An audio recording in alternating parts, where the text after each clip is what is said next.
चलिए स्टार्ट करेंगे। CSWT chapter 4.2। Sound भी चेक कर लें। चलिए स्टार्ट करेंगे। CSW okay. हाँ, चैप्टर 4.1 कल अपन ने खत्म किया, तो उसमें कोई टॉपिक में आपको कुछ क्वेरी है, कुछ पूछना है? हाँ बोलो सर। फर्स्ट पेज जो बी वाला है। एकदम चैप्टर का फर्स्ट पेज। ओके, देखो ये इंश्योरेंस वाला। इस एक्सेप्ट इन सो फार मतलब क्या है, सबने देखा। हाँ हाँ, वो थोड़ा लीगल लैंग्वेज है, मैं बता देता हूँ कैसे है। इन्होंने बोला है कि भाई कंपनीज एक्ट जो है ना, उसकी एप्लीकेबिलिटी की बात हो रही है। तो सेक्शन 1 में बोला है कि कंपनीज एक्ट पूरे इंडिया में एप्लीकेबल है और कौन कौन सी कंपनीज पे अप्लाई होता है उसकी लिस्ट है। सबसे पहले बोला companies incorporated under this act और under any previous company law, तो उनके ऊपर ये एक्ट एप्लीकेबल होगा। 2013 से पहले जो कंपनीज बनी थी उन पे भी ये वाला कानून एप्लीकेबल है, उनको वापस से कोई रजिस्ट्रेशन नहीं कराना है। First point. सेकंड में बोला इंश्योरेंस कंपनीज जो होती है ना, उनके ऊपर भी कंपनीज एक्ट 2013 एप्लीकेबल होता है, क्योंकि वो कंपनी तो है ही। लेकिन उसमें लिखा है accept in so far as the said provisions are inconsistent with the provisions of Insurance Act और द IRDA एक्ट 1999। अब ये चीज कैसे वर्क करती है वो समझो। जो भी कंपनीज इंश्योरेंस बिजनेस में है, ठीक है, उनके ऊपर कंपनीज एक्ट 2013 तो अप्लाई होता ही है, लेकिन इनके लिए इनके स्पेशल एक्ट बने हुए हैं। एक है आपका इंश्योरेंस एक्ट 1938 और दूसरा है ये IRDA 1999। ये दो एक्ट भी है। Now these are specific acts which are made for insurance companies only. इनके लिए बनाया गया स्पेसिफिक कानून है। और कंपनीज एक्ट 2013 एक जनरल कानून है जो हर कंपनी पे अप्लाई होता है, फिर वो कोई भी बिजनेस करती हो। तो this is special and this is general. अब ये लोग बोलना ये चाह रहे हैं कि भाई कंपनीज एक्ट 2013 इस पे अप्लाई होता है, बराबर है। बट अगर कहीं ऐसा हो कि कंपनीज एक्ट और इन एक्ट्स में कुछ इनकंसिस्टेंसी आ जाए, मतलब ये कुछ और बोल रहा है, ये कुछ और बोल रहा है, अब किसी एक की ही मानी जा सकती है, तो किसकी मानेंगे और किसकी नहीं मानेंगे? इसकी मानेंगे। समझ आया? तो बोला कि जब तक कंपनीज एक्ट 2013 इसके साथ साथ कंसिस्टेंट है, सेम लाइन पे चल रहा है, ये भी यही बोल रहा है, अभी वही बोल रहा है, सेम बात बोल रहा है, तब तक इसकी मानो। लेकिन अगर कहीं कंपनीज एक्ट इससे अलग जाता है तो बोले इसकी मत मानो, फिर इसकी मानो। तो प्रायोरिटी इसको देंगे। This is ranking 1 and this is ranking 2। इस हाँ, इस बात को ऐसे लिखा है, वो सेंटेंस वापस पढ़ो। इंश्योरेंस कंपनीज पे कंपनीज एक्ट एप्लीकेबल होगा, वो सेंटेंस आपको ऊपर से पढ़ना पड़ेगा। According to section 1 of the companies act, the act extends to whole of India and the provisions of companies act shall apply to the following insurance companies except in so far as the said provisions are inconsistent with the provisions of insurance act। except in so far का मतलब ये है कि जहां तक, translation बता रहा हूं, जहां तक कंपनीज एक्ट के प्रोविजंस इंश्योरेंस एक्ट के साथ साथ कंसिस्टेंट है, वहां तक इसको फॉलो करो। लेकिन एक्सेप्ट का मतलब जहां कंपनीज एक्ट के प्रोविजन इसके साथ साथ कंसिस्टेंट नहीं है, इनकंसिस्टेंट है, वहां इसको फॉलो करना बंद कर दो। तो जो जैसे कॉन्ट्राडिक्शन आया ना, कॉन्ट्राडिक्शन मतलब ये ए बोल रहा है, ये बी बोल रहा है, ये हाँ बोल रहा है, ये ना बोल रहा है, तो फिर इसकी सुनो। दोनों हाँ बोल रहे हैं तो कंपनीज एक्ट की सुन लो, फिर तो फर्क ही नहीं पड़ा ना। आप भी वही बात बोल रहे हो, मैं भी वही बात बोल रहा हूँ, तो किसी की भी मान लो, क्या फर्क पड़ेगा? लेकिन आप कुछ बोल रहे हो, मैं कुछ बोल रहा हूँ, तो मैं सीनियर हूँ तो मेरी चलेगी, तो यहाँ पे ये सुपीरियर है, इसकी चलेगी, ये बोलना चाह रहे हैं। तो इंश्योरेंस कंपनीज पे कंपनीज एक्ट अप्लाई होगा except the said provisions are inconsistent with insurance act. तो अगर वो कंसिस्टेंट है तो एक्सेप्शन नहीं आएगा, इनकंसिस्टेंट है तो एक्सेप्शन में चला जाएगा कि फिर कंपनीज एक्ट फॉलो नहीं होगा। तो जनरल रूल क्या है? Companies act will be applicable on insurance business. Exception क्या है? Where it is not consistent with the insurance act. ये इसका मीनिंग, ठीक है, ट्रांसलेशन हो गया। हाँ बोलो। वेस्टेड का मतलब किसी के पास कोई पावर्स का होना। जैसे मुझे सेंटेंस बता दो कहाँ पे। Page number 68। टॉपिक बोलो ना, मेरे पास पेज नंबर एक्चुअली। हाँ हाँ। A company is wasted with the corporate personality. हाँ, मतलब कंपनी के पास कॉर्पोरेट पर्सनालिटी है, वो पर्सनालिटी होल्ड करती है। वेस्टेड मतलब किसी चीज का आपके पास होना, यू पजेस समथिंग, ठीक है, पोजेशन, पोजेशन बोल सकते हैं। ट्रांसलेशन चाहिए तो आप पोजेशन बोल सकते हो। और ज्यूरिस्टिक मतलब? ज्यूरिस्टिक मतलब जो कानून के हिसाब से वैलिड हो, लीगल हो, something which is legally accepted, that is juristic, legal.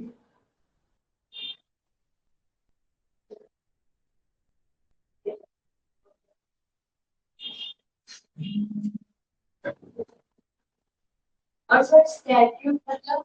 Statue मतलब लॉ, एक्ट और लॉ उसको बोलते हैं स्टैच्यू। एक सेकेंड मुझे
हाँ चलिए कंटिन्यू करते हैं। हाँ तो कॉर्पोरेट पर्सनैलिटी में वेस्टेड आपने पूछा, ज्यूरिस्टिक पूछा, और तीसरा क्या था, स्टैच्यू। स्टैच्यू का मतलब लॉ या फिर एक्ट। अपने इंडिया में बोलते हैं एक्ट, वेस्टर्न कंट्री में यूएस में बोलते हैं इट इज अ स्टैच्यू। तो स्टैच्यू और एक्ट सिनोनिम्स है वैसा। और कन्वीनियंस मतलब? कहाँ पे ये केस में कन्वीनियंस का मतलब होता है कि आप कन्वीनियंस नहीं है सर, कन्वीनियंस। कन्वेयंस, कन्वेयंस मतलब एक डॉक्यूमेंट जिसके थ्रू प्रॉपर्टी खरीदी बेची जाती है, कन्वेयंस। जैसे अपने बोलते हैं ना भाई प्रॉपर्टी के पेपर्स, जनरल भाषा में बोलते हैं प्रॉपर्टी के पेपर्स। ये लोग है ना उसको टेक्निकल लैंग्वेज बोलते हैं कन्वेयंस। तो conveyance is a document through which you can sell और बाई मूवेबल और इमूवेबल प्रॉपर्टी। आप अपने वर्ड्स में भी लिख के रख सकते हो। ठीक है, कन्वेयंस का मतलब इट इज अ डॉक्यूमेंट, उसके थ्रू आप प्रॉपर्टी खरीद सकते हो, बेच सकते हो, कागज पेपर, सिंपल। सर कंटेंशन मतलब? कंटेंशन मतलब पेज नंबर 72 का केस एग्जाम्पल। कौन सा, सोलोमन वाला केस? यूनियन। यूनियन बैंक वाला? हाँ हाँ, यूनियन बैंक वाला। कंटेंशन मतलब एक minute, the appellant in this case had objected to the contention of the company which had sought permission to sue as an indigent person. उनका intention बोल सकते हो या अप्रोच बोल सकते हो। कंपनी ने ये इच्छा जताई थी कि भाई हमें एज अ पर्सन यहाँ पे वो क्लेम करने को मिलना चाहिए कि हमारे पास फंड्स नहीं है। एंड हाँ, इंटेंशन, आप इंटेंशन बोल सकते हो। और then benevolent। बेनोवेलेंट फंड मतलब एक किसी के केयर टेकिंग के लिए या हेल्प के लिए बोल सकते हैं बेनोवेलेंट फंड। जैसे अपने ना कंपनी सेक्रेटरीज में, मैं आपको इसका एग्जांपल देता हूँ। सीएस का एक बेनोवेलेंट फंड है, सीए का भी होता है। आप जैसे अगर सीएस के मेंबर बन गए, मेंबर बन गया, तो CS मेंबर्स के लिए एक इंश्योरेंस फंड है। अब उसका अभी अमाउंट चल रहा है 10,000 रुपीज, वन टाइम देना है। 10,000 रुपये एक बार में भरूंगा एज अ मेंबर, तो बेनोवेलेंट फंड का मेंबर बन जाऊंगा। उसका मतलब ये है मेरा इंश्योरेंस हो जाएगा, और अगर मुझे कुछ हो गया तो मेरी फैमिली को एक अमाउंट मिलेगा। और अमाउंट काफी अच्छा खासा है, आई थिंक 10 लाख या ऐसा कुछ है। 10 लाख का इंश्योरेंस है, वन टाइम पे करना है 10,000 रुपये। अब सोचो ये कितनी हेल्पफुल चीज है। कि रिसेंटली ना, लास्ट 1 साल पहले ऐसा हुआ था, कोलकाता में कोई कंपनी सेक्रेटरी थे, काफी यंग थे, तो उनकी डेथ हो गई। तो उनका ना हमारे ग्रुप में पूरा मैसेज सर्कुलेट हुआ था कि at a very young age, कुछ 30s में या 40s टचिंग थे, ऐसा कुछ एज थी, बहुत छोटी एज हो गई, तो उतने में डेथ हो गई। और उनका ये बेनोवेलेंट फंड में उन्होंने वो 10,000 नहीं भरे थे, और उनकी इंश्योरेंस नहीं थी। तो हमारे ग्रुप में आया कि भाई अपने मेंबर है, फ्रेटर्निटी के हैं, और बच्चे छोटे हैं, फैमिली यंग है, हाउसवाइफ है, तो थोड़ा आप लोग कंट्रीब्यूट करो, तो उनके लिए फंड हम इकट्ठा कर लेते हैं। तो उन्होंने बेनोवेलेंट फंड में नहीं भी कंट्रीब्यूट किया तो ठीक है, एटलीस्ट उनकी फैमिली को हेल्प हो जाए। और तब ये सर्कुलेट किया कि देखो ये एग्जाम्पल है कि अगर आप 10,000 रुपये बचाने जाओगे तो बाद में ये चीज कभी प्रॉब्लम क्रिएट कर सकती है, बिकॉज ऐसा सब एकदम से हो जाता है, अचानक से हो जाता है। कुछ उनकी डेथ एकदम से हो गई तो ऐसा इशू नहीं था, but all of a sudden कुछ हो गया। तो बोला ये 10,000 रुपीज हमें डिपॉजिट करके मेंबरशिप ले लेनी चाहिए, और बेनोवेलेंट फंड का मेंबर बन जाना चाहिए। तो काफी मेंबर्स ने तो कंट्रीब्यूट किया। और ये अमाउंट पहले तो बहुत कम था, कुछ साल पहले 2500 या 3500 ही था। वन टाइम पे करना है, आपका इंश्योरेंस हो रहा है, बहुत बड़ा अमाउंट दे रहे हैं सामने, तो 10,000 रुपये में तो कुछ जाता नहीं है वैसा, तो सारे मेंबर्स इसको ले लेते हैं। तो बेनोवेलेंट का मतलब है किसी की हेल्प करने के लिए, या कुछ ऐसा कोई फंड बनाया होना तो।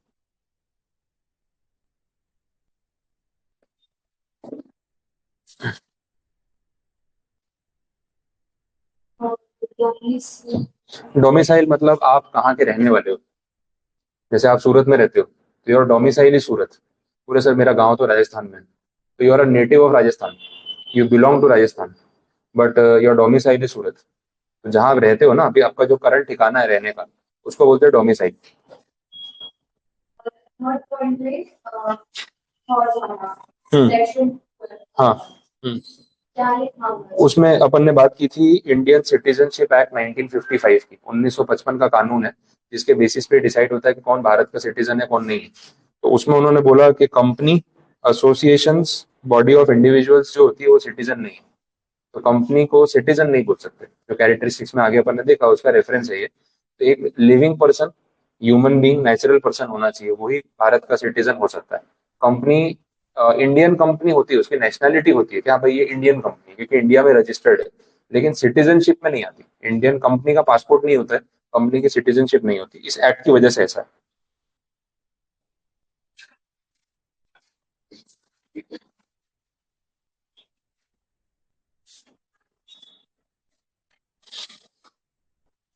हम्म। और कुछ। पर प्रॉफिट शेयरिंग की तो बात है, प्रॉफिट शेयरिंग। प्रॉफिट शेयरिंग तो डिफरेंट एस्पेक्ट है, मतलब उसका लिमिटेड लायबिलिटी से कोई लेना देना नहीं, वो तो कंपनी में भी सेम है ना। हाँ, अगर प्रॉफिट शेयरिंग रेशियो है वो तो हम म्यूचुअली डिसाइड कर सकते हैं अग्रीमेंट में। अपन सब LLP बना रहे हैं, तो हमने डिसाइड किया कि हमारा प्रॉफिट शेयरिंग रेशियो इक्वल होगा। तो अगर मान लो कंपनी ने या पार्टनरशिप फर्म ने 15 लाख रुपए कमाए प्रॉफिट, तो हम सब में बराबर बटेंगे। वो अलग एस्पेक्ट है। लिमिटेड लायबिलिटी का मतलब होता है कि अगर हमारा LLP बिजनेस लॉस में चला गया, तो हम कितना कंट्रीब्यूट करने के लिए लायबल है। वो डिपेंड करता है कैपिटल कंट्रीब्यूशन। तो जब अपन ने आज LLP बनाई तो कुछ पैसे भी तो लगाए होंगे, तो हम सब ने 10-10 लाख रुपए लगाए, और हम LLP में पार्टनर बन गए। तो कैपिटल कंट्रीब्यूशन कितना, 10 लाख। अब अगर मान लो इस 10 लाख से हम 50 करोड़ कमा ले, आपस में बांट लेंगे बराबर, क्योंकि रेशियो वही था। लेकिन अगर कंपनी अगर कभी LLP हमारी लॉस में चली गई, और अगर कंपनी के ऊपर या LLP के ऊपर मान लो 2 करोड़ का लॉस हो गया, तो हम सब ने कितने लगाए थे, 10-10 लाख। हम लोग मान लो 6 लोग हैं, तो 60 लाख रुपए तो हमने लगाए थे, वो डूब गए। ऊपर का 1 करोड़ 40 लाख ना आपको देना है ना मुझे देना है। तो बोले सर फिर पैसा डूबा किसका, बैंक वालों का, क्रेडिटर्स का, जिन्होंने आपको डेट दिया था, जिन्होंने उधार पे सामान दिया था, उनका डूबा। मतलब बाहर वालों के पैसे डूब गए, अपने उतने ही लगे जितनी अपन ने गारंटी दी। तो बहुत सारे केस में होता है ना, बोले मैंने कंपनी में पैसे लगाए थे, कंपनी डूब गई, मेरे पैसे चले गए। अभी रिसेंटली 3 साल पहले का मैटर है, DHFL कंपनी का। बड़ा केस हुआ था। DHFL जो है, दीवान हाउसिंग फाइनेंस लिमिटेड कंपनी का नाम है, और होम लोन प्रोवाइड करती थी, और रियल एस्टेट प्रोजेक्ट्स को फाइनेंस करने का उनका बिजनेस था। शाहरुख खान को ब्रांड एम्बेसडर लिया हुआ था, टीवी पे ऐड आती थी। बड़ा नाम था, मतलब हाउसिंग फाइनेंस में बहुत बड़ा नाम था, टीवी पे एड्स करते थे, बड़ा ब्रांड था।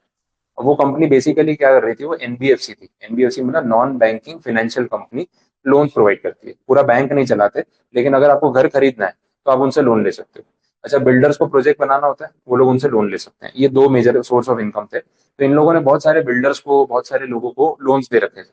अब प्रॉपर्टी मार्केट आपको ध्यान में होगा 5-7 साल पहले काफी डाउन था। उसके कुछ रीजंस थे। टाइमलाइन देख लो आप काफी छोटे हो गए, लेकिन अब बोलूंगा तो रिलेट होगा। डिमोनेटाइजेशन वाली स्टोरी आपको पता है, नोटबंदी हो गई थी। लोग बैंक के बाहर लाइन लगा के खड़े थे, बैठ के बातें करते थे, दोस्ती हो रही थी, गप्पे लड़ा रहे थे, कब एटीएम में से नोट निकलेंगे। फिर वहां जाओ तो नोट निकलते नहीं थे, खत्म हो गए, फिर दूसरे एटीएम पे जाओ। पूरा देश यही कर रहा था। तो डिमोनेटाइजेशन से जो चेंज शुरू हुआ, उसके बाद आया जीएसटी। बीच में आया रेरा करके एक एक्ट आया, रियल एस्टेट रेगुलेशन एक्ट।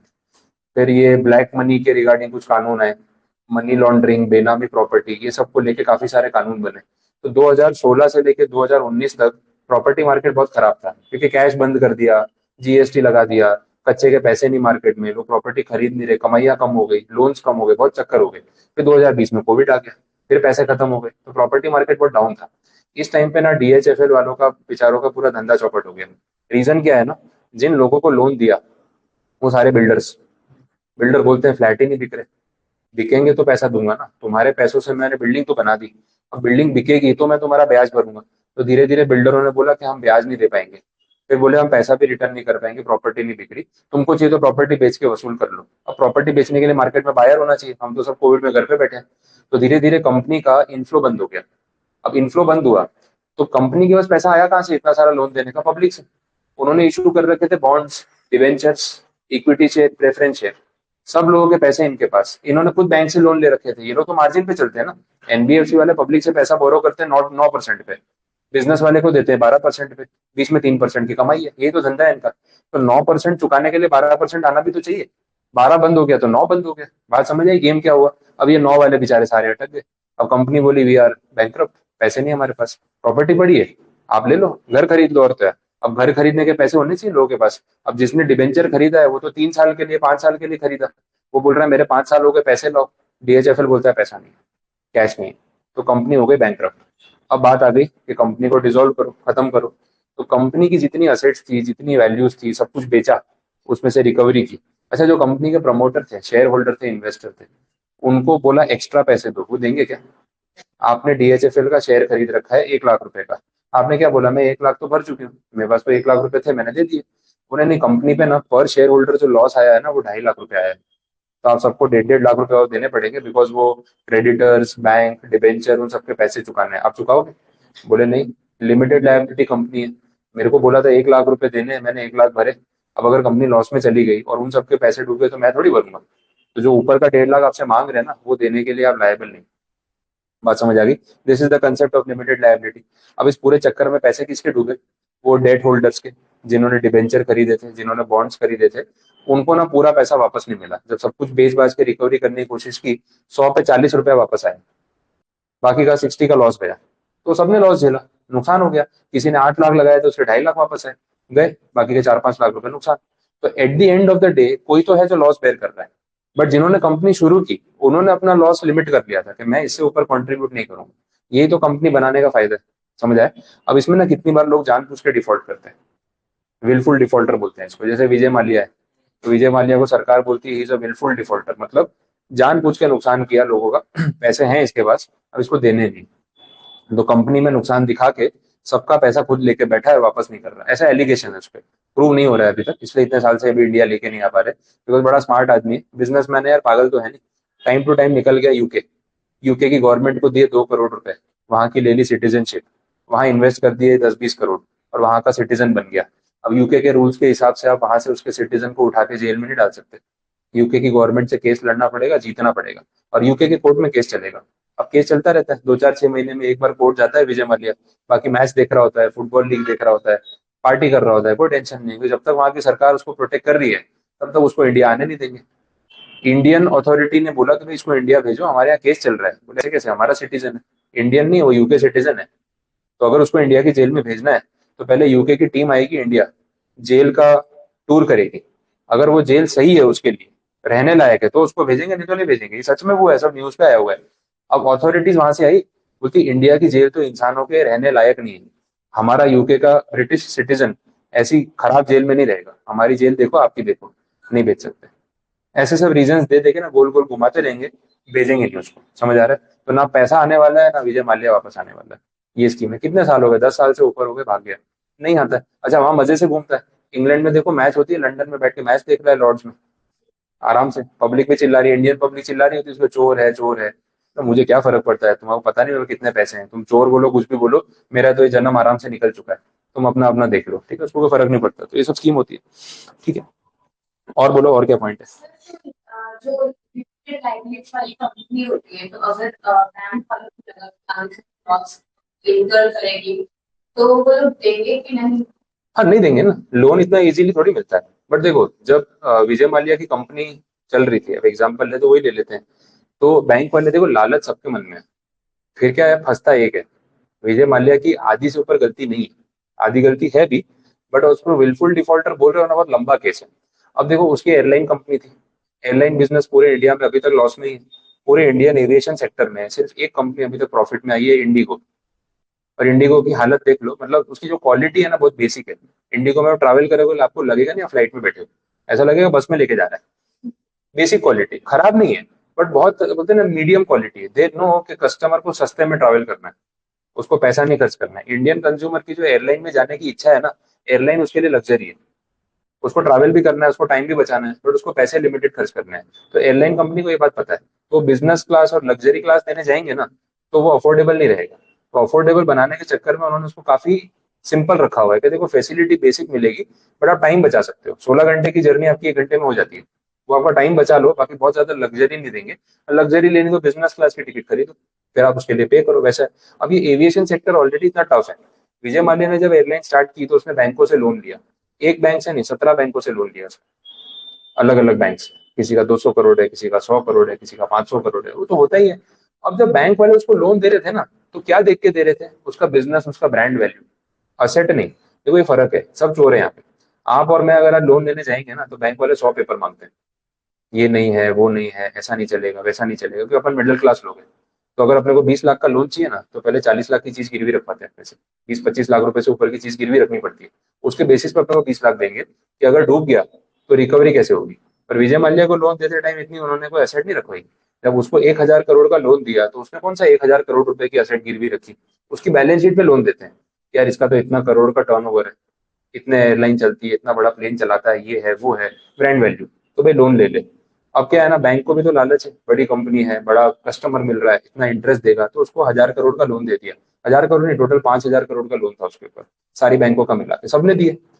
अब सामने असेट तो गिरवी रखवाई नहीं, बिजनेस लोन है ना, बिजनेस के बेसिस पे दे दिया। अब जब कंपनी डूबी, तो ये सब खड़े हो गए, पैसे लाओ पैसे लाओ। विजय माल्या ने बोला, ऑफर किया था उसने, तो बोले देखो मेरे पास, मेरी कंपनी लॉस में है, आप लोगों का 5,000 करोड़ है, ब्याज के साथ 9,000 करोड़ हो चुका है। तो मैं 5,000 करोड़ रुपए जो प्रिंसिपल अमाउंट है वो मैं पे कर सकता हूँ, मेरी कैपेसिटी है। 2 इंस्टॉलमेंट में दूंगा, 6 महीने का टाइम चाहिए। एक इंस्टॉलमेंट अभी देता हूँ, एक 6 महीने बाद। तो आपका पूरा 5,000 करोड़ सारी बैंकों का वापस कर दूंगा। बट क्योंकि मेरी कंपनी लॉसेस में है, मैं इंटरेस्ट नहीं पे कर पाऊंगा। ये फेयर चीज है, उसने ऑफर किया था। एसबीआई वाले आए, 17 बैंकों का कैप्टन एसबीआई, सब एक हो गए, सिंडिकेट बोलते हैं, ग्रुप बना दिया। एसबीआई बोला ऐसा नहीं होगा, आप नहीं बताओ कि कैसे पैसे रिकवर करने, हम बताएंगे कैसे रिकवरी होगी। मतलब ईगो पे आ गया। अब बोले अगर आपको ऐसे अलाउ कर दिया, तो सब बिजनेस वाले यही करेंगे, डिफॉल्ट दिखा के फिर ब्याज माफ हो जाएगा और फिर पे कर देंगे। उसने बोला भाई मेरे बुक्स देख लो, मेरे पास नहीं है पैसा। हाँ आपको प्रिंसिपल चाहिए तो मैं अपनी कैपेसिटी में दे सकता हूँ कि आपका लॉस खत्म हो जाए, इंटरेस्ट नहीं दे पाऊँ। बोले नहीं नहीं हम रिकवरी करेंगे, आप रहने दो। तो उसने बोला ठीक है भाई, फिर तुम रिकवरी कर लो, मेरे से नहीं चाहिए पैसे तो जाने दो। अब फिर उसमें पॉलिटिकल चीज बीच में आ गई।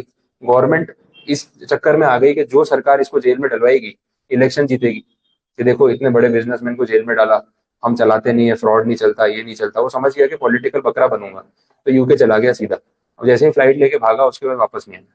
अब उसने क्लियर स्टेटमेंट दे दिया कि देखो तुम लोगों ने मेरी ब्रांड वैल्यू खत्म कर दी, मेरी इंडिविजुअल रेपुटेशन खत्म कर दी, पूरे देश में मेरे को चोर बोल रहे हो तुम। मैं 5,000 करोड़ रुपए वापस कर रहा था, तुमको नहीं चाहिए थे। तो अब जब मेरे तरीके से पैसा नहीं चाहिए, मेरी गुडविल खत्म कर दी, अब मैं पैसे क्यों दूंगा। अब अगर मैं तुम्हारे पैसे दे भी दूं, तो मेरी गुडविल वापस आएगी, लोग तो मेरे को चोर बोलेंगे। तो अब इंडिया आके मतलब क्या है, तुमने मेरा नाम खराब कर दिया, अब तुमको रिकवरी करनी कर लो। अब बैंक वाले फंस गए बैकफुट पे। अब एसबीआई वालों ने इसकी सारी असेट को सीज कर लिया। गोवा में इसका विला है, 100 करोड़ का बंगलो है। मैं खुद गोवा गया था, हम लोग 2-3 बार गए, तो वो रास्ते में ही है वहाँ पे, तो देखा है। तो काफी लेविश विला बनाया है, उसको सीज कर लिया। मुंबई में बांद्रा में उसका ऑफिस है, वो सीज कर लिया। 100 करोड़ 150 करोड़ की प्रॉपर्टी है, वो सील कर दिया। ऐसी सारी प्रॉपर्टी अब जितनी मिली उतनी सील करना है। अब उसकी 90% प्रॉपर्टी इंडिया में है ही। उनको पता होती है, स्मार्ट होते हैं, बिजनेसमैन है, नहीं रखते पैसा। तो जितनी प्रॉपर्टी है ना इंडिया में, वो 500 करोड़ की भी नहीं है टोटल मिला के। लोन कितना दे रखा है? 5,000 करोड़, 10,000 करोड़। अब ऑक्शन करने निकले, ना गोवा वाला विला बिक रहा था, ना वो बांद्रा वाली प्रॉपर्टी। बांद्रा वाली प्रॉपर्टी 150 करोड़ में बेचने निकाली, बिडिंग रखी, ऑक्शन रखा, कोई बायर ही नहीं है, किसी को खरीदना नहीं है, महंगी प्रॉपर्टी है, नहीं किसी का बजट होगा, तो कोई बायर नहीं आया। अब बैंक वाले फंस गए, बोला पैसा रिकवर करे तो करे कैसे? जितनी भी असेट इंडिया में है सारी उसकी सीज करने के बाद भी 1,000 करोड़ भी नहीं निकल रहा है। अच्छा, जो सीज की वो बिक भी नहीं रही है, फंस गए बैंक वाले। अब बैंक वाले कौन से दूध के धुले? जब तुम लोन दे रहे थे तो देखना तो चाहिए था कि अगर नहीं रिपे कर पाया तो कैसे वापस करेगा, गिरवी तो रखवाना चाहिए था। अपने जैसों से 10-20 लाख रुपए के लिए इतना झगड़ा करते हैं, ये लेके आओ, वो लेके आओ, सोना गहना रखवा लेते हैं। विजय माल्या को बोला भाई तेरा सोना गहना रखो, 100 करोड़ लेके जा, नहीं रखा ना। अब फंस गए तो फंस गए। अब इसमें लॉस किसका हुआ? बैंक वालों का हुआ। तो बैंक वाले जब लोन देते हैं ना, तो उनकी भी अपनी लालच होती है कि भाई अपने को बड़ा क्लाइंट मिल रहा है। तो कितनी बार बोलोगे ना, वैल्यूएशन से ज्यादा पैसा दे देते हैं लालच में। कितनी बार है ना, टर्नओवर पे पैसा दे देते हैं। यार कंपनी 5,000 करोड़ का बिजनेस करती है एक साल का, 100 करोड़ तो मांग रही है, इतना तो निकल ही आएगा, बाद में निकलता नहीं। तो फंसते हैं, वो लोग भी फंसते हैं। ऐसा है। अनिल अंबानी ग्रुप पूरा पैसा डुबा दिया येस बैंक वालों का। येस बैंक वालों के 50 क्लाइंट थे खाली, सारे कॉर्पोरेट। अनिल अंबानी, गोदरेज, वीडियोकॉन, ऐसी बड़ी कंपनीज, सबको दे। देखो, मैं बैंकर हूँ, मेरे पास एक ऑप्शन है, बैंक के पास ऑप्शन है कि आप जैसे नॉर्मल मिडिल क्लास लोगों को car loan, home loan, bike loan बांटो, या आप सबके बदले एक बड़ा बिजनेसमैन ढूंढो जो 500 करोड़ ले ले मेरे से। अब अगर आप सबको लोन दूंगा तो कोई 10 लाख मांगेगा, कोई 5 लाख मांगेगा, कोई 20 लाख मांगेगा। 500 करोड़ बांटने के लिए कम से कम 1,000 कस्टमर संभालने पड़ेंगे, सबसे रिकवरी करनी पड़ेगी। लेकिन अगर उसके बदले 500 करोड़ का एक कस्टमर मिल जाए तो चैन से सोऊंगा, हर महीने ब्याज भेज देता है, मेरे को आराम, 1,000 लोगों के पीछे भागना नहीं पड़ता। येस बैंक ने वही पॉलिसी अपनाई कि रिटेल लोन्स में मत जाओ, ये छोटे छोटे 10-20 लाख के लोन मत दो, 100, 200, 500 करोड़ वाले पार्टी ढूंढो। और ऐसे 50 क्लाइंट अपने लिए बहुत है। 50 ढूंढ लिए, 50 में से मैक्सिमम डिफॉल्ट कर गए, क्योंकि सबसे बड़े क्लाइंट में था अनिल अंबानी, तो पूरे पैसे डुबा दिए। अब रिटेल लोन येस बैंक देती ही नहीं थी। आपको कार लोन लेना है, होम लोन लेना है, they are not interested. Business loan लेना है 10 करोड़, 20 करोड़, 50 करोड़, हमसे ले जाओ। तो कम क्लाइंट में बड़ा बिजनेस बना के बैठे थे, बट रिस्क भी तो कॉन्सेंट्रेट हो गया ना। ये कम क्लाइंट अगर सारे बिजनेसमैन सब डिफॉल्ट कर गए तो तुम कहाँ जाओगे? तो वही हुआ। अब येस बैंक जब डूबी, अनिल अंबानी ने बोल दिया मेरे पास पैसे नहीं, मैं तो लॉस में हूँ। 60%, 80% पैसा इन सब लोगों को दे रखा था जो डिफॉल्ट कर गए। अब पब्लिक जिनका पैसा येस बैंक में अकाउंट में पड़ा था वो फ्रीज हो गया, क्योंकि वही तो दिया था अनिल अंबानी को। पैसा कहाँ से आता है बैंक के पास? आपके डिपॉजिट्स में से ही आता है ना। तो सबके पैसे फंस गए। तो ये सब चक्कर होता है ना। तो इसमें ना छोटे मोटे फंस जाते हैं, बड़े बड़े निकल जाते हैं। तो बैंक वाले भी उतने दूध के धुले नहीं है जितने लोग बाद में बेचारे बनते हैं कि हमारा पैसा डूब गया। अब बैंक का पैसा कहाँ डूबा? जिन लोगों ने बैंक में पैसे रखे थे अपने जैसे आम आदमी, उनका डूबा। तो अल्टीमेटली हमारे ही पैसों से बड़े बिजनेस वाले को फंड किया, बिजनेसमैन लॉस करके भाग गया, बैंक बंद हो गई और अपना पैसा डूब गया। तो पब्लिक का ही पैसा डूबता है, ये स्कीम है। समझ आए? वैसे जितना इसमें डेप्थ में जाओगे आपको लगेगा पागल बना रहे हैं हमको ये सब। एक्चुअली में ऐसे ही हो रहा है, ठीक है, धीरे धीरे पता चलेगा। चलो और बोलो, और क्या पॉइंट? और कोई डाउट, कोई पॉइंट पेंडिंग फर्स्ट चैप्टर में? क्लियर, सारी चीजें समझ आई? देखो, ये जितना आप पढ़ते जाओगे ना, रोज आपको लगेगा यार कुछ बेटर समझ आ रहा है। टाइम के साथ साथ 10 दिन 15 दिन लगते हैं, फिर मजा आने लगता है, क्योंकि ये सब चीजें आप रियल लाइफ में सुनते हो। अब अनिल अंबानी को आप जानते हो, विजय माल्या को जानते हो, अब इनके केसेस जब डिस्कस होते हैं तो आपको रियलिटी पता चलती है कि अच्छा हुआ क्या है। नॉलेज बढ़ता है। तो उसमें ऐसा कुछ लर्निंग वाला पार्ट नहीं है, जितना आप उसको पढ़ोगे आपको मजा ही आएगा। चलो अब आगे देख लेते हैं। नेक्स्ट जो है अपना चैप्टर 4.2 है, that is related two types of companies. अब टाइप्स ऑफ कंपनीज में पूरा इंफॉर्मेटिव टॉपिक, अलग अलग टाइप की कंपनीज की बात की है, तो अपने इनको समझ लेते हैं। स्टार्टिंग में जो थियरी दे रखी है उसमें आप सीधा क्लासिफिकेशन देख लो। क्लासिफिकेशन में ऐसा बोला है कि कंपनीज दो टाइप की होती है, एक तो रजिस्टर्ड कंपनी और एक है स्टैट्यूटरी कंपनी। रजिस्टर्ड उसको बोलते हैं जो आप और मैं बनाते हैं, आरओसी में जो बनती है। अपन ने पहले इसके ऊपर बात की थी कि इग्नाइट एकेडमी प्राइवेट लिमिटेड मुझे बनानी है, तो मैं आरओसी की वेबसाइट पे जाके अप्लाई करूंगा और अपन उसको बना सकते हैं। तो आपको एमसीए की वेबसाइट एक बार बता देता हूँ, कि आगे जाके ना आप यहीं मिलोगे। हाँ, मिनिस्ट्री ऑफ कॉर्पोरेट अफेयर्स जो है वो एडमिनिस्ट्रेटिव बॉडी है, जैसे सेबी है, आरबीआई है। बैंकिंग में आरबीआई का क्या रोल है? सेम रोल एमसीए का है, कि कॉर्पोरेट सेक्टर इंडिया में स्मूथली रन करता रहे। ये ड्यूटी एमसीए की है। सरकार की डायरेक्ट मिनिस्ट्री, सरकार का department, that is ministry of corporate affairs, वैसा।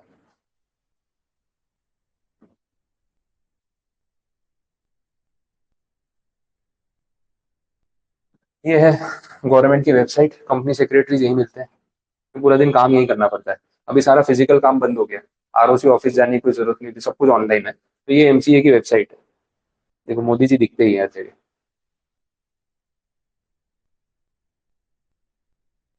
ये सारा आपको टैब जिसके ऊपर मिल जाएंगे, ministry of corporate affairs, government of India. MCA क्या है आपको इनके बारे में पढ़ना है। अपना कंपनीज एक्ट, कंपनीज रूल्स, इसके ऊपर आपको ओरिजिनल डॉक्यूमेंट मिल जाएगा गवर्नमेंट ने जो पास किया। एमसीए की सारी services, data, reports, help, contact, सब कुछ है। एमसीए क्या सर्विसेज प्रोवाइड करता है, ये सब सर्विसेज यहाँ पे अवेलेबल है। ये सारा इनका काम है। डीएससी का मतलब है डिजिटल सिग्नेचर सर्टिफिकेट्स। आप ऑनलाइन कोई फाइल अपलोड करते हो ना, तो उसको पासवर्ड प्रोटेक्ट करना पड़ता है, जिससे उसमें चेंजेस ना। पेपर पे साइन करना अलग चीज है, डिजिटल फाइल पे, पीडीएफ फाइल पे कैसे साइन करोगे, तो उसमें डिजिटल सिग्नेचर्स होते हैं, तो उसके बारे में आगे सीखेंगे अपन। फिर देखो, एलएलपी से रिलेटेड सारी सर्विसेज, ई filing, incorporation, annual return filing, LLP की इंफॉर्मेशन में कुछ चेंज करना हो, बंद करनी हो, ये सब सर्विसेज आपको इस पोर्टल पे मिलती है। सारे ई फॉर्म्स इसके ऊपर मिल जाएंगे, काफी कुछ है। कंपनी से related services, incorporation of a company, सब कुछ इसमें मिल जाता है। How can I register a company, ये फॉर्म्स की लिस्ट दे रखी है, ये सब फॉर्म भरने होते हैं, सारा प्रोसेस इस पे ही करना होता है। तो ऑनलाइन ये सारे ऑप्शन आपके पास अवेलेबल। फॉरेन कंपनीज को अगर इंडिया में अपने आप को रजिस्टर करना है, तो उसके लिए ये फॉर्म भरना पड़ेगा, एवरीथिंग, इतना कुछ है। आपको कोई फॉर्म्स अपलोड करने हो, कोई फॉर्म भरना है, तो इसमें कर सकते हो। लॉग इन करो, डिटेल्स भरो अपनी, और जाके आप इसके अंदर फॉर्म सबमिट कर सकते हो। कंप्लायंस जो आप बोल रहे थे ना, ये कंप्लायंसेस, तो ये सारे रूल्स अपने को फॉलो करने पड़ते हैं, ये सब चलता है।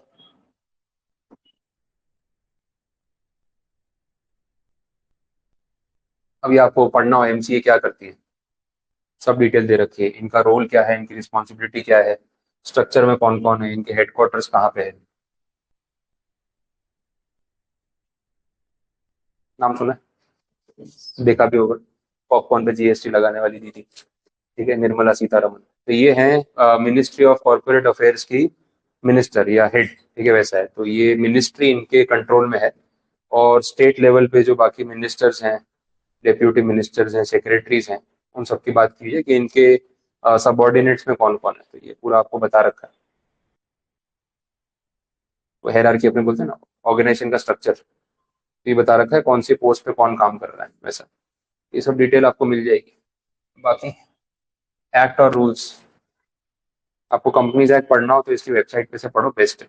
गवर्नमेंट का खुद का डॉक्यूमेंट, ये सारे एक्ट्स आपको इस वेबसाइट पे मिल जाएंगे। अपना companies act 2013, LLP act 2008, insolvency code आया 2016, competition act, partnership act, chartered accountants का एक्ट, सारे हैं। और भी है, देख लो अपना कंपनी सेक्रेटरीज एक्ट 1980, ये सब डॉक्यूमेंट्स आप कभी भी यहाँ से जाके पढ़ सकते हैं। पीडीएफ अवेलेबल है, डाउनलोड करके पढ़ो आराम से। ठीक है, तो ये सब पॉइंट्स हैं। तो एमसीए की वेबसाइट पे ही सारा काम होता है ऑनलाइन। और आप जब इंटर्नशिप में जाओगे तो आपको इसके ऊपर ही काम करना सिखाएंगे कि वे फॉर्म्स कैसे,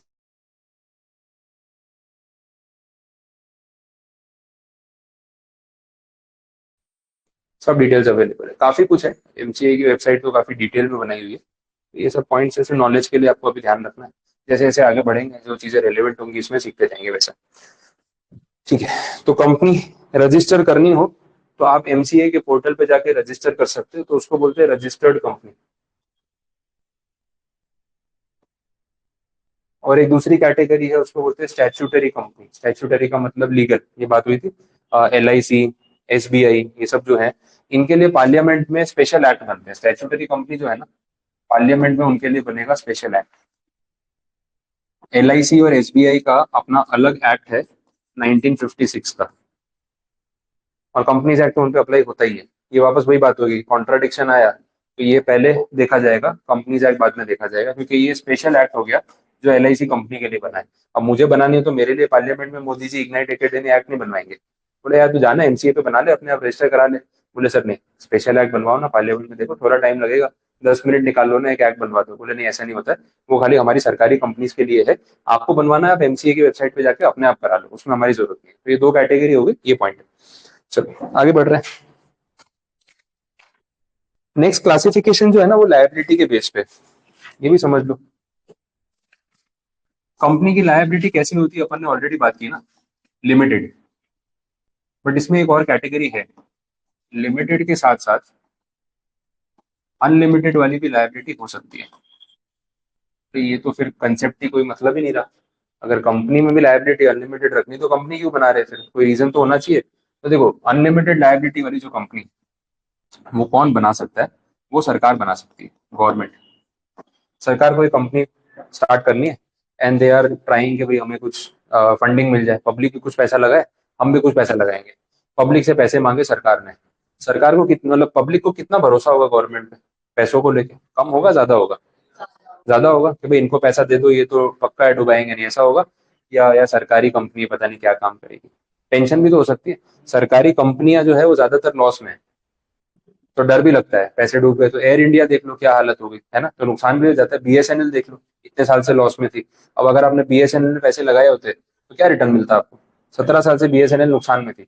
no doubt BSNL public holding नहीं है, लेकिन अगर होती तो लॉस मेकिंग होता। तो सरकार को अगर पैसा चाहिए and if the public is sceptical कि हम पैसा दे या ना दे, डूब गया तो कौन गारंटी लेगा? तो सरकार अनलिमिटेड लाइबिलिटी वाली कंपनी बनाती है। वैसा बोलते हैं कि भाई देखो आप पैसा दो, अगर पैसा डूबा तो हम पूरा आपको 100% रिटर्न करेंगे, गारंटी दे रहे हैं। मतलब हमारी लायबिलिटी रहेगी अनलिमिटेड। तो बोले सर आप पैसा लाओगे कहाँ से? बोले हम सरकार है यार, हमारे पास पब्लिक से इतना सारा टैक्स आता है, उसमें से देंगे। तो पब्लिक बोले ये तो हमारा ही पैसा हमें दे रहे हो, तो ऐसे ही होता है ना। सरकार थोड़ी अपनी जेब से पैसा लगा रही हो, तो पब्लिक से जो टैक्स आ रहा है उसी में से दे रही है। तो इन्वेस्टर का लॉस टैक्स पेयर के फंड में से जा रहा है। तो आप में से ही किसी का पैसा आप में से ही किसी को जा रहा है, और सरकार की जेब से कुछ नहीं जा रहा है। ये स्कीम समझ आ रही है? पर बोलते गवर्नमेंट की गारंटी है, गवर्नमेंट बॉन्ड में पैसा लगाया, डूब गया तो सरकार पूरा वापस करेगी। सरकार लाएगी कहाँ से? पब्लिक का जो टैक्स का पैसा है उसी में से तो लाएगी, समझ आ रहा है? तो ऐसी कंपनी वो आपका ट्रस्ट जीतने के लिए बना सकती है, अनलिमिटेड कंपनी। अब मैं अगर कंपनी बनाऊंगा तो मैं अनलिमिटेड बनाऊंगा। मैं क्यों बनाऊंगा भाई अनलिमिटेड? मैं तो लिमिटेड ही बनाऊंगा। मुझे आपका ट्रस्ट नहीं जीतना है, मुझे अपना घर देखना है। नुकसान हो गया तो घर बार सब बिक जाएगा, इतना रिस्क कौन लेगा? तो अनलिमिटेड कंपनी प्राइवेट सेक्टर में कोई नहीं बनाता, लेकिन गवर्नमेंट सेक्टर में बनाई जा सकती है। उस इंटेंशन से ये ऑप्शन रखा हुआ है। देखो ऑप्शन दिया है तो यूज करना ही है, जरूरी तो नहीं है, लेकिन दिया हुआ है कानून में तो अपने को पता होना चाहिए। दूसरी कैटेगरी है लिमिटेड लायबिलिटी, जो अपन जिसकी बात कर रहे थे कि भाई अपने को रिस्क चाहिए लिमिटेड। अब ये लिमिटेड लायबिलिटी भी दो कैटेगरीज में डिवाइड होती है। एक है लिमिटेड बाय शेयर्स, जिस पे बात अपन कर रहे थे। एक है लिमिटेड बाय गारंटी। ये कुछ नया है आपके लिए।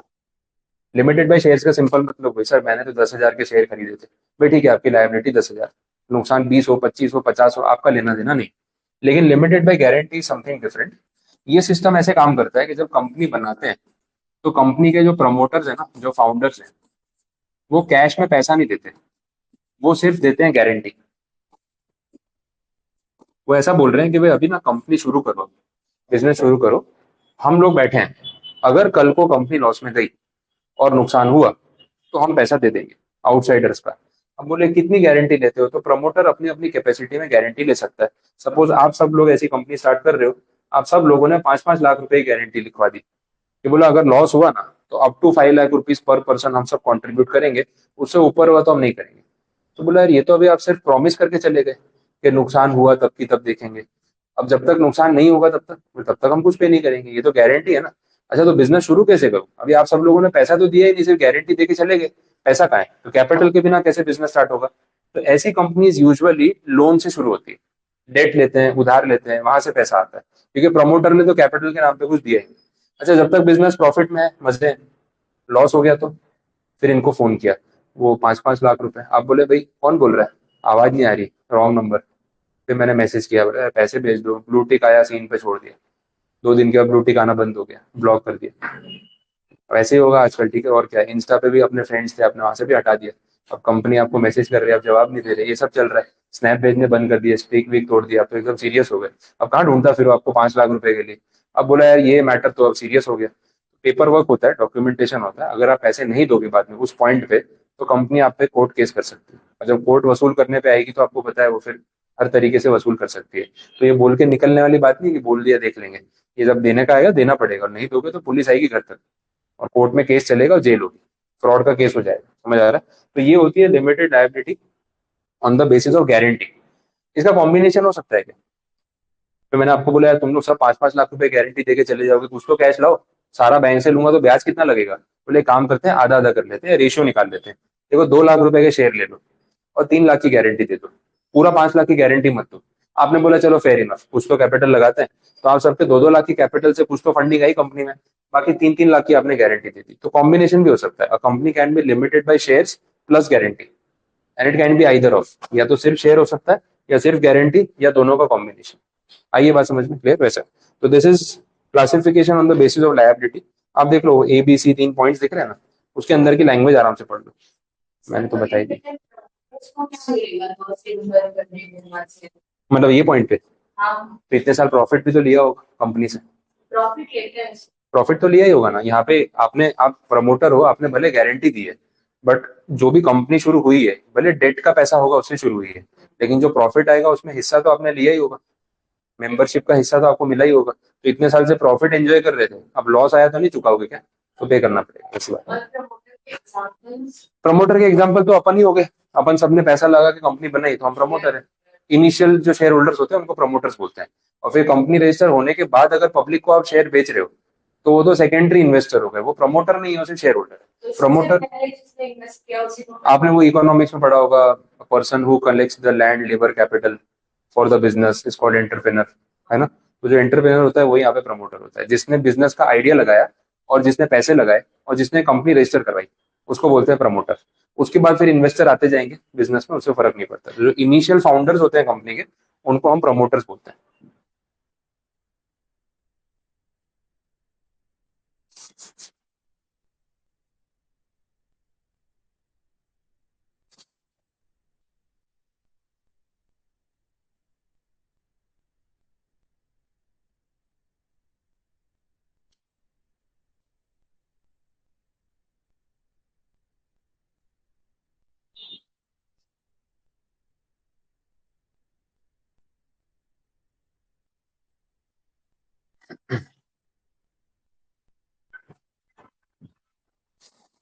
लैंग्वेज में कोई भी डाउट हो, किसी वर्ड में कुछ नहीं समझ आ रहा हो तो बताओ।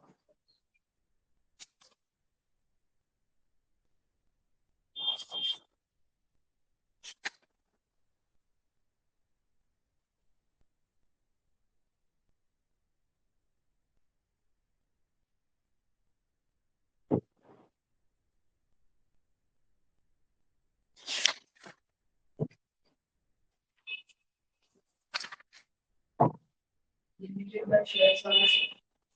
हाँ, लिमिटेड बाय शेयर्स वाले में कंपनी क्या कर रही है, शेयर लॉन्च कर रही है। हमने बोला कि भाई एक शेयर की ना फेस वैल्यू होगी 10 रुपए, और हम फेस वैल्यू पे शेयर्स अलॉट कर रहे हैं, और हमें ना टोटल 1 करोड़ रुपया रेज करना है। तो 1 करोड़ डिवाइड बाई 10 रुपए, मतलब 10 लाख शेयर हम बेच रहे हैं, और इससे कंपनी शुरू होगी। आप जितना इन्वेस्ट करना चाहते हो अपनी रिस्क कैपेसिटी के हिसाब से इन्वेस्ट करो, आपकी पर्सनल चॉइस है। जो आईपीओ आता है ना, उसमें शेयर्स बेचती कंपनी, वैसा है। तो यहाँ पे ना 10 लाख शेयर्स ऑफर में कंपनी ने निकाले, या हम इससे कंपनी शुरू करना चाहते हैं।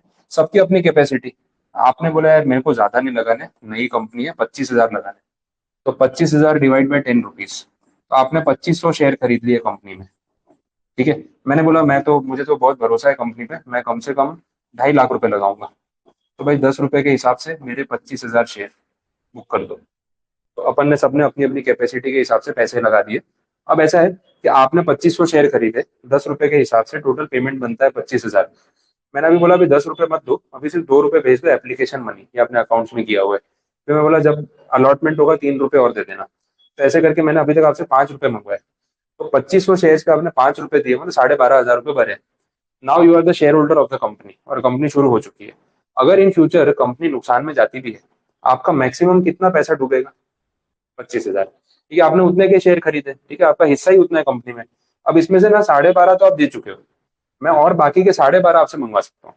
अब जब हमने कंपनी का लॉस कैलकुलेट किया, तो पर शेयर, जो 10 रुपए का शेयर है ना, उसमें पर शेयर लॉस आ रहा है 30 रुपए। कितना नुकसान हो गया? तो आप 30 रुपए दोगे क्या? मतलब 2500 शेयर पे 30 रुपए, 75,000 मैं मांगूंगा तो आप पे करोगे? आप क्या बोलोगे, सर हमने तो लिए ही 25,000 के शेयर है, अब लॉस ज्यादा हो गया तो हमारा लॉस थोड़ी हो, तो आउटसाइडर का है ना। भाई हमारे 12.5 बाकी आप ले लो, मैक्सिमम डूबा पैसा 25,000, ऊपर का पैसा हम नहीं देंगे। तो यहाँ पे आपकी लायबिलिटी लिमिटेड है up to this amount only. इससे ऊपर कितना भी लॉस हो जाए कंपनी को, वो कंपनी देखे और जिसने पैसा लगाया वो देखे। तो इसमें डेट होल्डर्स फंसते हैं, जिस बैंक ने लोन दिया वो डूब जाती है, जिस क्रेडिटर ने उधार पे माल दिया उसका पेमेंट नहीं आया वो फंस जाता है, डिबेंचर वाले फंस जाते हैं। ठीक है, अपनी लायबिलिटी लिमिटेड है, तो जिसने जितना पैसा लगाया इंस्ट्रूमेंट में उससे ज्यादा उसको पे करने की जरूरत नहीं है। वैसा this is limited by shares.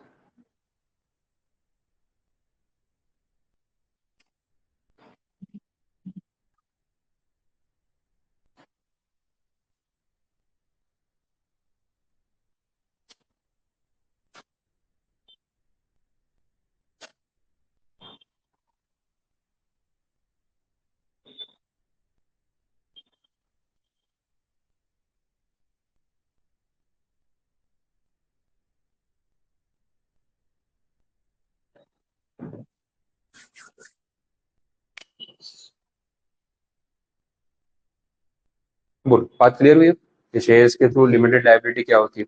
आज आप रिलायंस का शेयर खरीद लो, 1200 1300 रुपए का शेयर है। आप 10 शेयर खरीद लो तो 12 13 हजार रुपए आपने भर दिए। अब इसमें तो क्या आजकल वो एप्लीकेशन मनी अलॉटमेंट मनी ऐसा नहीं होता, पूरे दे देना होता है। तो आपने 15 हजार रुपए में 10 शेयर खरीद लिए रिलायंस के, तो आप रिलायंस के शेयर होल्डर हो, उसकी कैपिटल में आपका भी एक हिस्सा है। अब कल को रिलायंस डिविडेंड इशू करेगी तो आपको डिविडेंड मिलेगा। रिलायंस जितना प्रॉफिट कमाएगी आपके शेयर का भाव बढ़ेगा। लेकिन अगर रिलायंस लॉस में चली गई, बंद हो गई, तो आपका मैक्सिमम नुकसान कितना, वही 15 हजार जो आपने भरे थे। उससे ऊपर का आपको भरने की जरूरत थोड़ी है। तो शेयर होल्डर्स का लॉस हमेशा लिमिटेड होता है, जितने रुपए के उन्होंने शेयर खरीदे।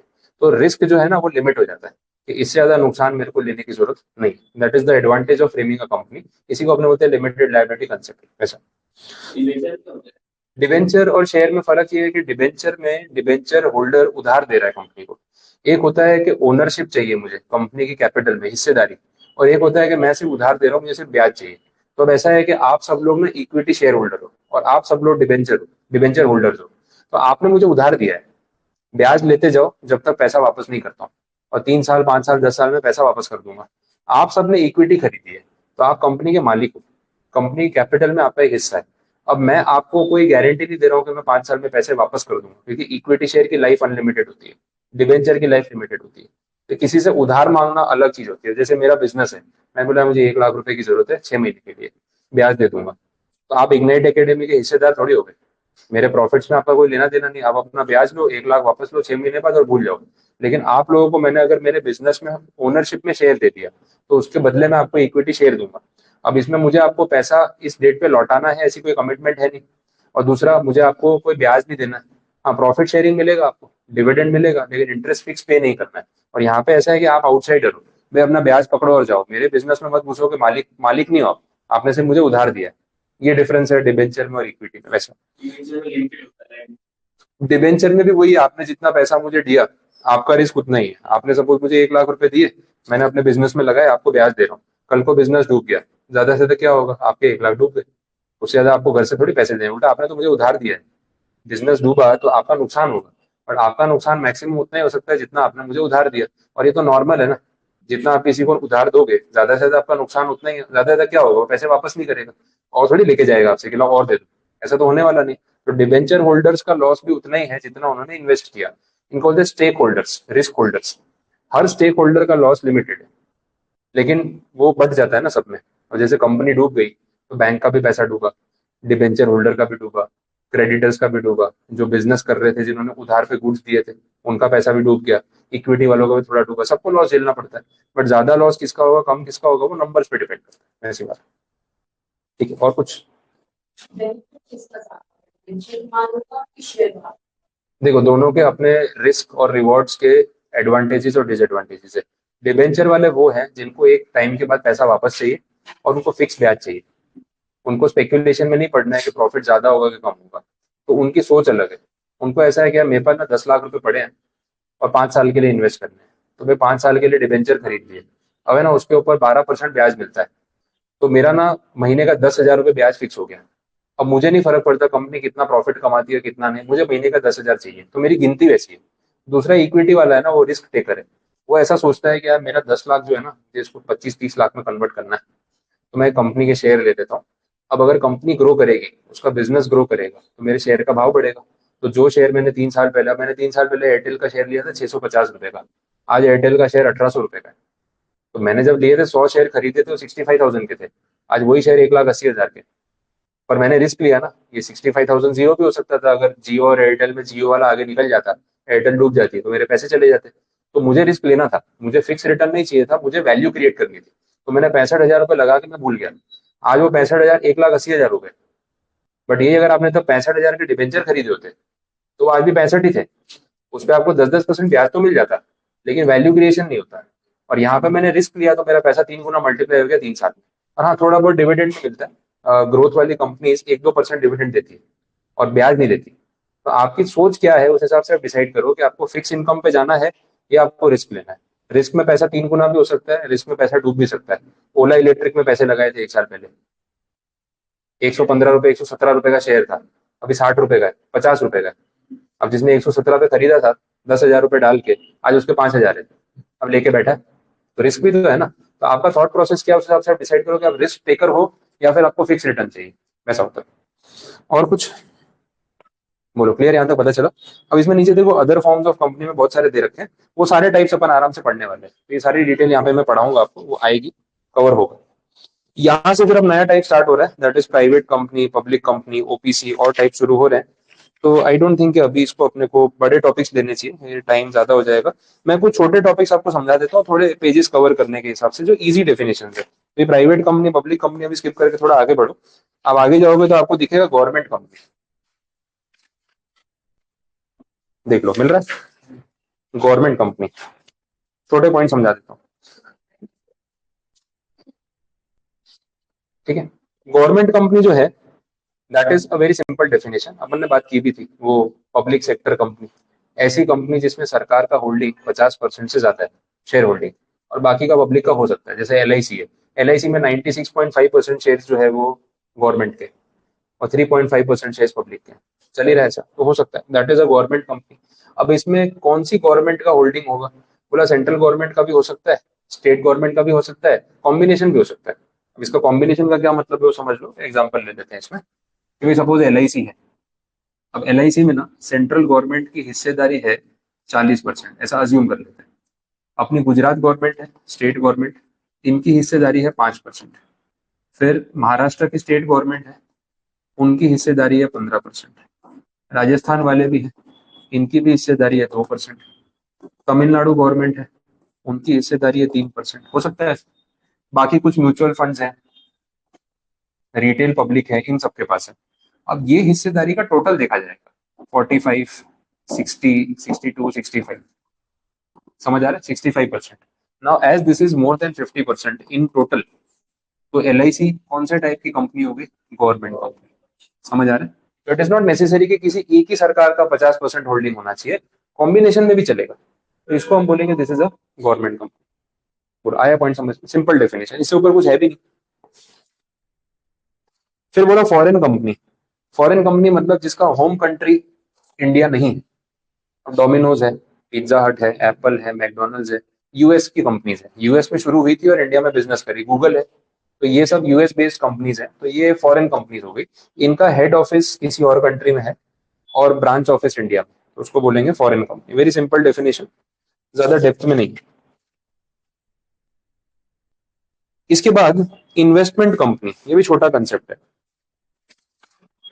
इन्वेस्टमेंट कंपनी बड़ी इंटरेस्टिंग चीज है।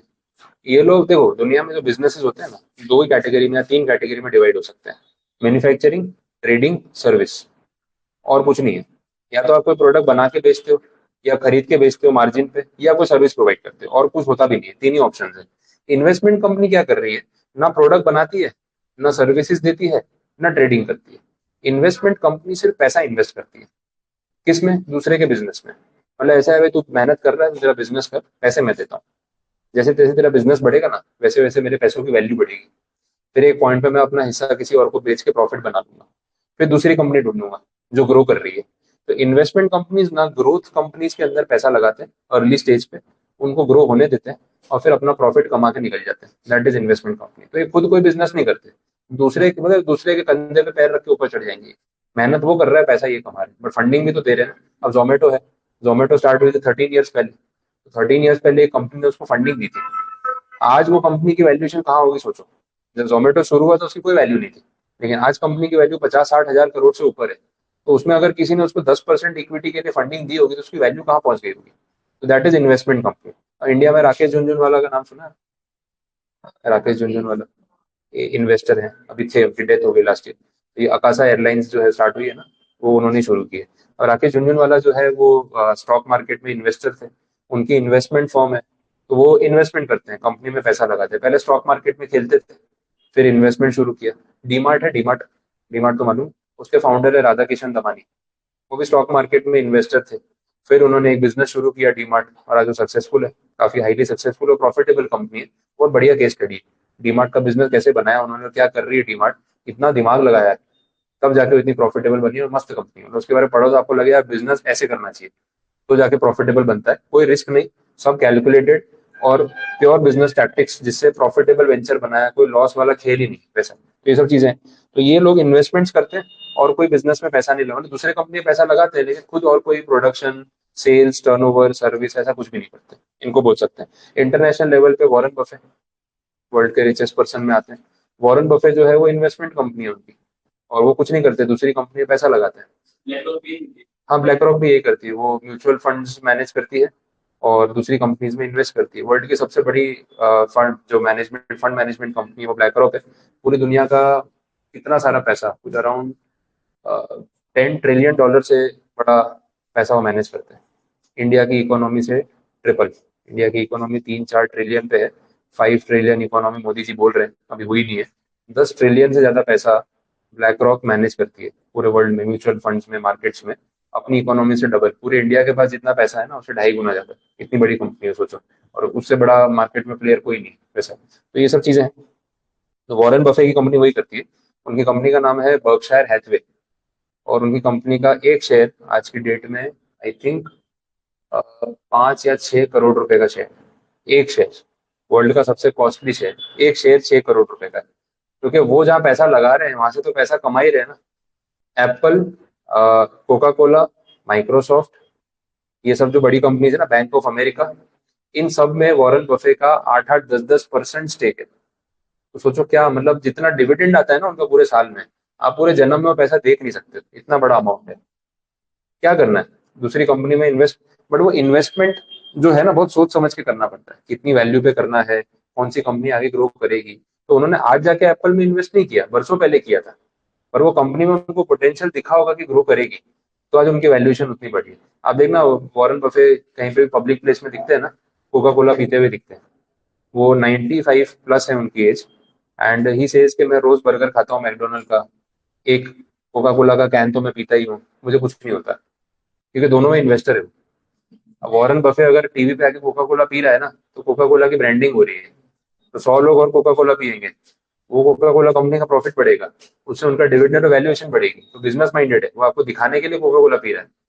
ठीक है, रोज कोका कोला और बर्गर खाओगे ना, तो 95 तक नहीं बचोगे आप, वो आपको ही पता है।